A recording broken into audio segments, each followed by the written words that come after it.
relative pronoun. Now, read these pairs of sentences. I met Hari, full stop. Hari had just returned. I have found the pen. I lost the pen. Here is the book. You lent me the book. Okay? Now, let us try to make these sentences better. I met Hari, who had just returned. I have found the pen which I lost. Here is the book that you lent me. यहां पे क्या हो रहा है, हम ये pronouns use करके, relative pronouns use करके सेंटेंस को बेटर बना रहे हैं. And how do we know that these are relative pronouns? क्योंकि ये प्रोनाउंस अपने जो एंटीसीडेंट्स हैं, जो नाउन्स हैं, उनको रिलेट कर रहे हैं. The I met Hari who, जो कि अभी लौटा था. तो ये जो प्रोनाउन है वो अपने एंटीसीडेंट, इसको जो नाउन होता है उसको हम एंटीसीडेंट भी बोलते हैं.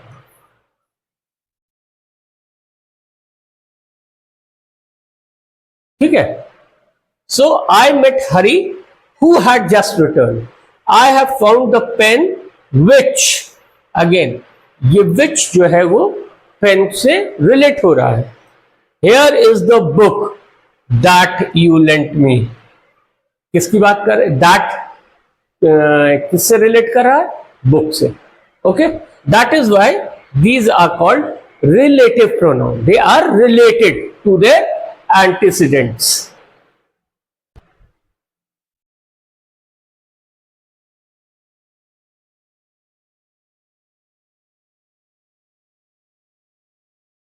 Now, where do we use these relative pronouns? General use है कि who is used for persons only. ठीक है. It may refer to singular or plural noun. तो the man who is honest is trusted. ठीक है. तो यहां पे who जो है वो पर्सन्स के लिए यूज हो रहा है, सिंगुलर हो या प्लूरल हो. यहां पे ये भी लिख सकते थे the men who are honest are trusted. The men who are honest are trusted, या the man who is honest is trusted. This is the man who gave me a pen. The men who are honest are trusted. The boy with short hairs was the one who came first in the race. तो ये who किसको relate कर रहा है? The boy with short hairs. ठीक है. यहां पे who किसको रिलेट कर रहा है? मैन को. और हमने एज अ जनरल रूल ये भी देखा कि who as a relative pronoun is used for persons only, not for things. Okay, whose जो है वो possessive form हो गया who का. ठीक है. the sun whose rays, sun की किरणें, सूर्य की किरणें. तो यहां पे ये possessive हो गया. give life to earth. ठीक है. this is a question whose solution, ये क्वेश्चन का सॉल्यूशन हुज, किसका solution? This is the question whose solution has baffled philosophers for all ages.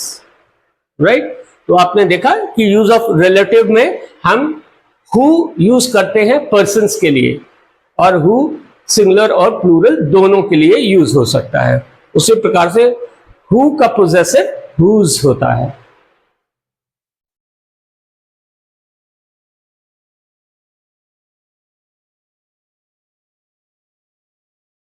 which जो रिलेटिव प्रोनाउन है ये यूज होता है with for things without life and for animals. which persons के लिए नहीं यूज होता है। The moment which is lost for ever. ठीक है, किसी एक पल की बात कर रहे हैं जो which is lost for ever. The books which help you most are the one those which make you think most। ठीक है, तो यहां पे दोनों बार which जो है वो बुक्स को रिलेट कर रहा है, बुक्स का relative pronoun. The horse which I recently brought is Arab, right. तो हमने देखा कि which जो रिलेटिव प्रोनाउन है, इस चीज का ध्यान रखिएगा, वो हमेशा एनिमल्स और थिंग्स के लिए यूज होता है, वो पर्सन्स के लिए नहीं यूज होता है। विच में also refer to a sentence. The man was said to be drunk, which was not the case. जो इस आदमी के लिए कहा गया था, ये पूरा सेंटेंस है। The man was said to be drunk, इस आदमी के लिए कहा गया था कि वो ड्रंक है या पिया हुआ है। विच वॉज नॉट द केस, जो कि गलत है। He said he saw me there.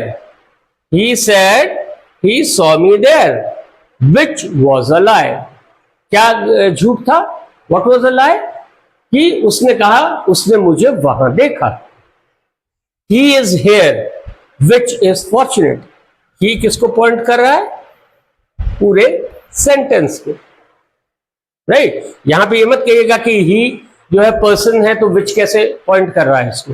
ये विच यहां पे इस पूरे सेंटेंस को पॉइंट कर रहा है या रिलेट कर रहा है, राइट। क्योंकि पहले हम कह चुके हैं कि which is not to be used with persons.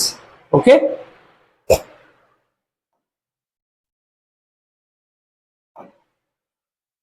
Use of relative pronoun that in preference to who और विच। दैट कब यूज करेंगे?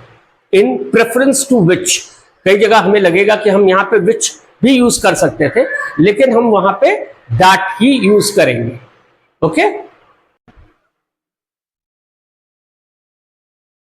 सो हम देखेंगे कि दैट कहां कहां यूज होगा।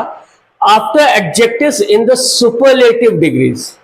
ठीक है, सुपरलेटिव डिग्रीज हमें मालूम है कि जब हम कहते हैं the best, the cleverest, the tallest, तो ये सुपरलेटिव डिग्री है। यहां पे ही हमारा दैट यूज होगा after the adjective.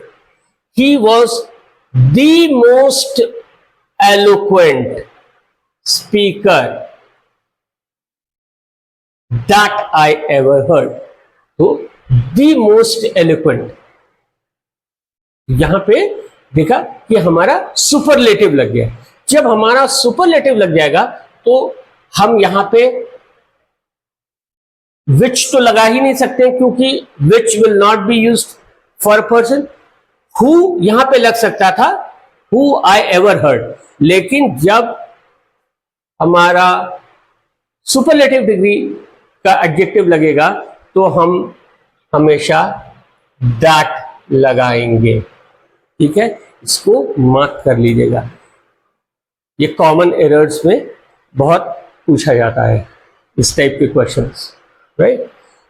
The wisest man, देखिए सुपरलेटिव लग गया। The wisest, wise, wiser, wisest.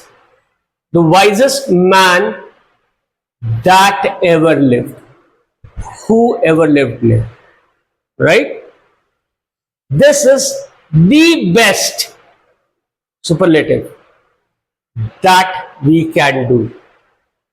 यहां पे विच लग सकता था, दिस है ना, I mean this is not pointing और रिलेटिंग टू अ पर्सन, तो this is the best which we can do. यहां पे क्वेश्चन बन सकता था this is the best which we can do, लेकिन नहीं।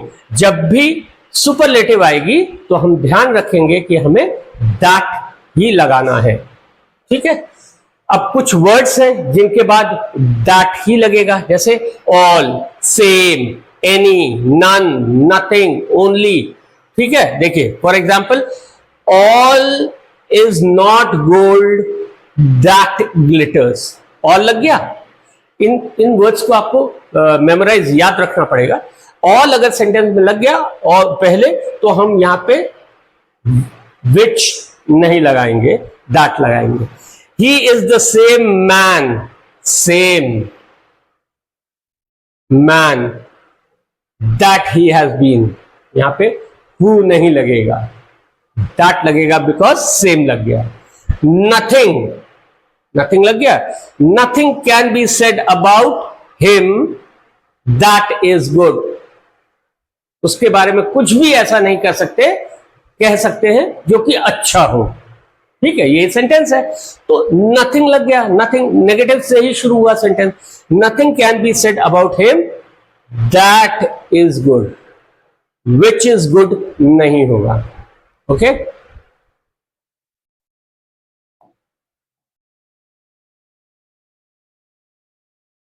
After interrogative pronouns who, what, who और what इंटरोगेटिव प्रोनाउंस के बाद में that लिखेगा.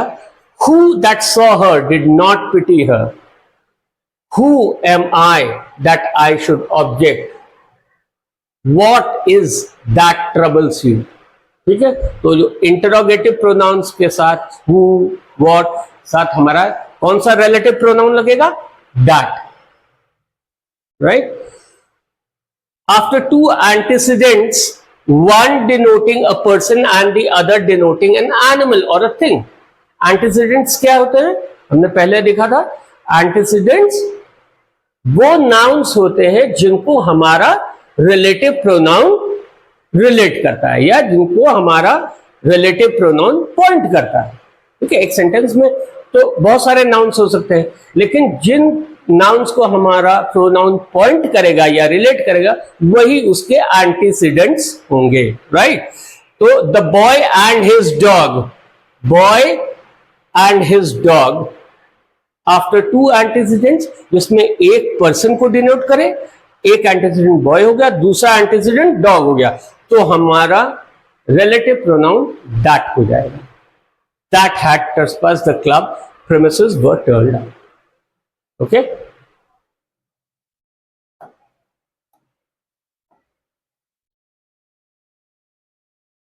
अब एक और चीज देखते हैं कि हमने ये तो देख लिया कि दैट हमें कहां कहां लगाना है in preference to, who, which, right. अब हम यहां देखेंगे कि हम दैट कहां पर नहीं लगा सकते हैं, क्योंकि दैट की एक रिस्ट्रिक्टिव फोर्स होती है, उसका एक कंस्ट्रेंट होता है. ठीक है, वो बहुत स्पेसिफिक होता है. तो हम यहां इस सेंटेंस में देखते हैं कि वही रिस्ट्रिक्टिव फोर्स कई जगह हम नहीं यूज कर सकते हैं. Like my father that is a school master.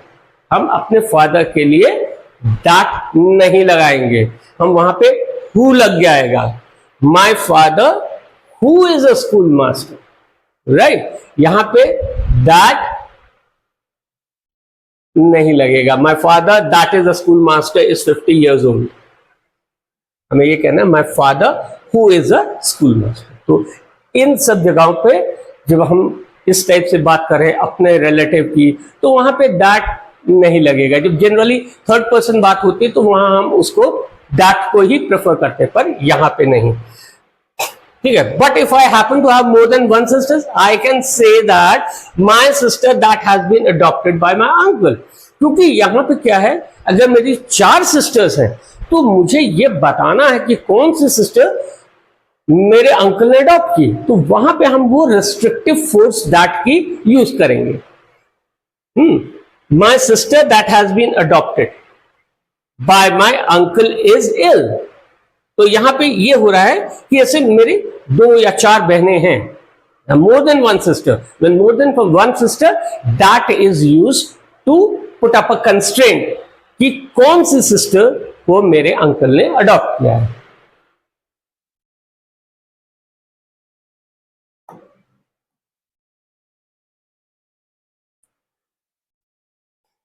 अब यहां पे व्हाट है, what refers two things only. ठीक है, ये रिलेटिव प्रोनाउन जो व्हाट है ये रेफर्स टू थिंग्स ओनली. और जनरली हम देखते हैं कि व्हाट बिना एंटीसीडेंट के यूज किया जा सकता है. ठीक है, तो एंड उसको कहते हैं कि टू दैट विच, ठीक है, what cannot be cured must be endured, ठीक है, आई मीन वॉट आई से, what is done cannot be undone. तो यहां पे वॉट या ये अपने एंटीसीडेंट्स यानी उस नाउन को रेफर नहीं कर रहा है, ये डायरेक्टली आ रहा है। इसका मतलब है कि दैट विच, अब यहां पे हम वॉट की जगह लगा सकते थे, that which cannot be cured must be endured. I mean that which I say. So here we see that what as a relative pronoun does not need an antecedent.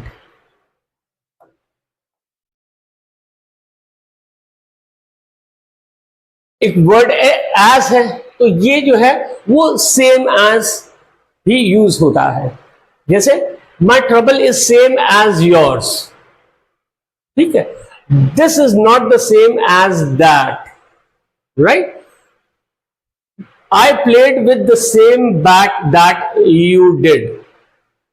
तो यहां पे एक चीज का ध्यान रखना होगा हमें कि सेम एज योर्स और सेम एज दैट में थोड़ा सा फर्क है। सेम एज योर्स का मतलब होता है कि तुम्हारे जैसा, ठीक है, कि I have got a shirt which is same as yours, मेरे पास एक शर्ट है जो तुम्हारे पास शर्ट है उससे मिलती है। और जब हम कहते हैं सेम दैट तो मतलब होता है वही, राइट। यहां पे आई played with the same bat that you did, मैं उसी, तुमने खेलने के बाद बल्ला अपना बैट रख दिया, फिर मैं जब आया खेले तो मैंने वही बैट उठा के उसी से खेला। तो यहां पे अगेन दैट की वो जो रेस्ट्रिक्टिव फोर्स है कि वो बिल्कुल उसी चीज को पॉइंट करती है, ठीक है, जिसपे रेफरेंस है। तो the same as is usually mean of the same kind, लेकिन that means one and the same, वही चीज, राइट। अब यहां पे एक और है बट, राइट। तो बट को हम जब एक नेगेटिव सेंटेंस में यूज करते हैं तो उसमें भी रिलेटिव प्रोनाउन की प्रॉपर्टी आ जाती है।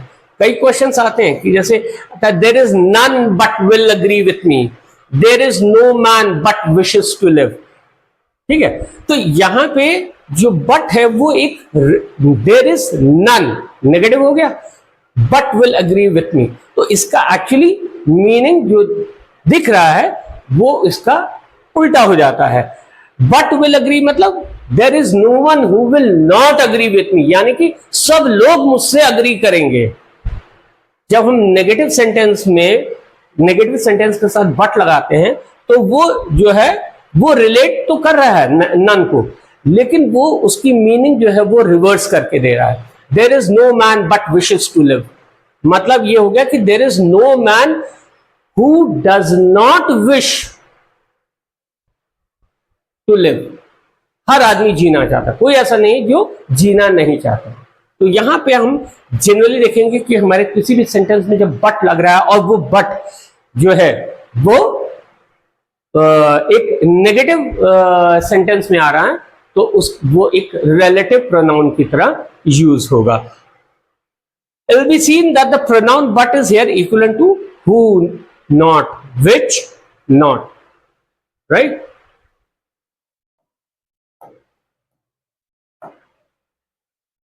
अब हम कहां रिलेटिव प्रोनाउंस को ओमिट कर सकते हैं, ओमिशन कहां कर सकते हैं? तो यहां पे है कि जनरली जब रिलेटिव प्रोनाउन ऑब्जेक्टिव केस में होगा या एक्यूजेटिव केस में होगा तो हम उसको सेंटेंस से हटा भी सकते हैं बिना सेंटेंस की करेक्टनेस को बिगाड़े। The sentence will be correct, right, पर हम तब उसको हटा सकते हैं जब वो ऑब्जेक्टिव या एक्यूजेटिव केस में होगा। Few and short were the prayers which we said, अब यहां पे हमने विच को हटा दिया। Few and short were the prayers, ये ऑब्जेक्ट हो गया, ठीक है, ऑब्जेक्टिव हो गया। वर वर्ड द प्रेज, ये जो आपका वर्ब फ्रेज है, इसका ये ऑब्जेक्ट हो गया। A contented mind is the greatest blessing. Contented mind, हम यहां पे विच यूज कर सकते हैं, which a man can enjoy in the world.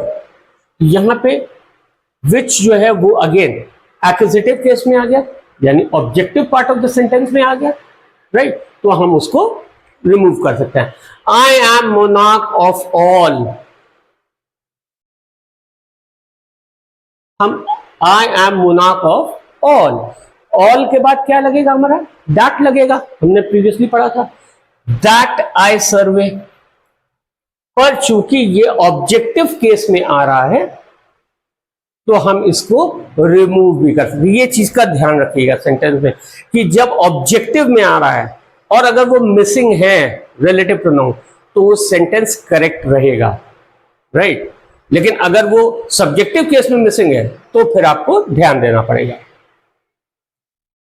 Omission of the antecedents, तो हम देखते हैं कि यहाँ पे एंटीसीडेंट क्या था, वो नाउन जिसको हमारा प्रोनाउन रिलेटिव प्रोनाउन रेफर कर रहा था। तो ओल्डर इंग्लिश में था कि जो शेक्सपियरियन इंग्लिश आपने पढ़ी होगी तो देखा होगा कि उसमें हम एंटीसीडेंट को ही हटा देते थे। Who works not shall not eat, तो यहां पे था he who works, actually he who works not shall not eat, पर वहां पे उन्होंने एंटीसीडेंट को हटा दिया। whom the gods love die young, तो या कि those whom the gods love die young, but खैर ये आप देख लीजिएगा for reference purpose, but I don't believe that this older English problems or questions are going to come, okay, but still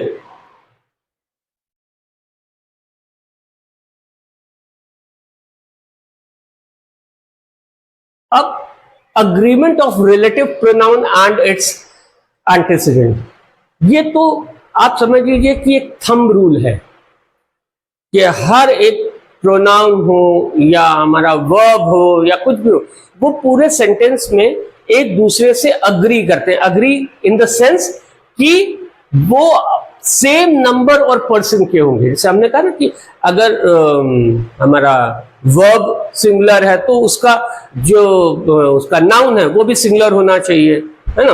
उसी प्रकार से अगर एंटीसीडेंट या नाउन प्लूरल है तो हमारा रिलेटिव प्रोनाउन भी प्लूरल होना चाहिए। और रिलेटिव प्रोनाउन हमारा प्लूरल कैसे दिखेगा, वो जब वर्ब के साथ जुड़ के आता है, लाइक हियर हु तो हमारा रिलेटिव प्रोनाउन हो गया, राइट, हु हमारा रिलेटिव प्रोनाउन हो गया, लेकिन इसके साथ जो वर्ब आ रहा है ये बताएगा कि हमारा एंटीसीडेंट के साथ इसका अग्रीमेंट है कि नहीं। अब यहां देखें, द बॉय यानी कि एक सिंगल बॉय की बात करें, who was lazy was punished, right, तो ये हमारा सिंगुलर वर्ब हो गया, राइट।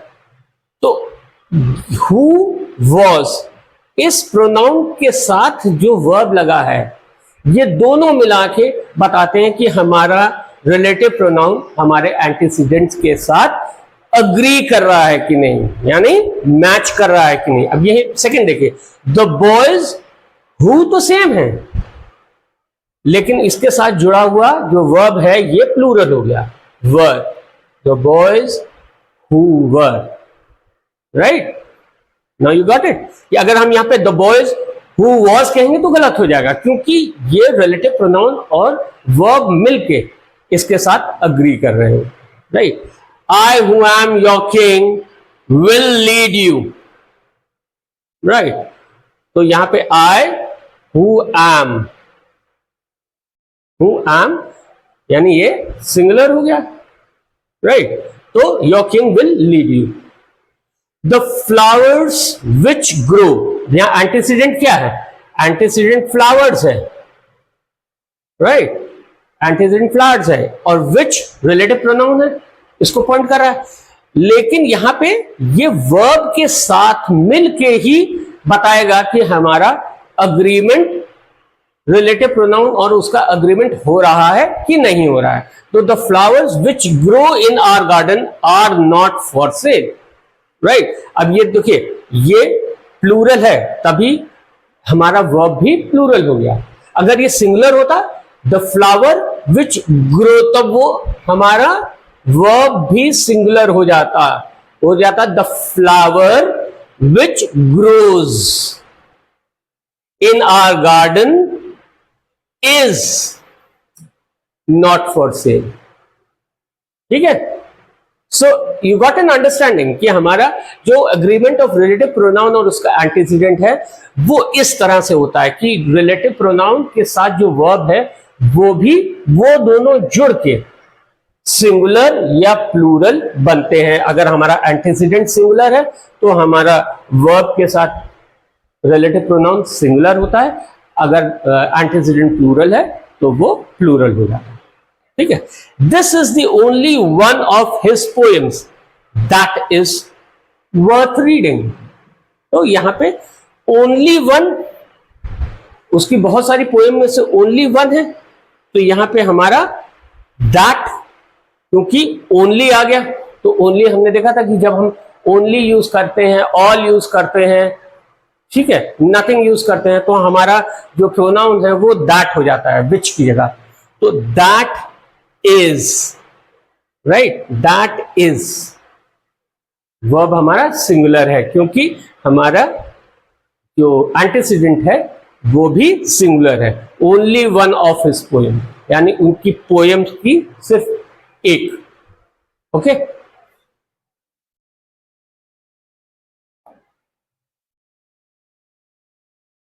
नाउ जो हमने सेंटेंसेस में रिलेटिव प्रोनाउन की बात कर रहे हैं कि relative pronoun points to the antecedents, फिर रिलेटिव प्रोनाउन जो है वो उसका अग्रीमेंट में होना चाहिए, यानी प्लूरल का प्लूरल, सिंगुलर का सिंगुलर, लेकिन हमारी पोजीशन क्या होनी चाहिए रिलेटिव प्रोनाउन की, ये भी बहुत इंपॉर्टेंट है, otherwise it will not make sense. So हम कहते हैं कि ये जो गड़बड़ी है इसको हटाने के लिए the relative pronoun should be placed as near as possible.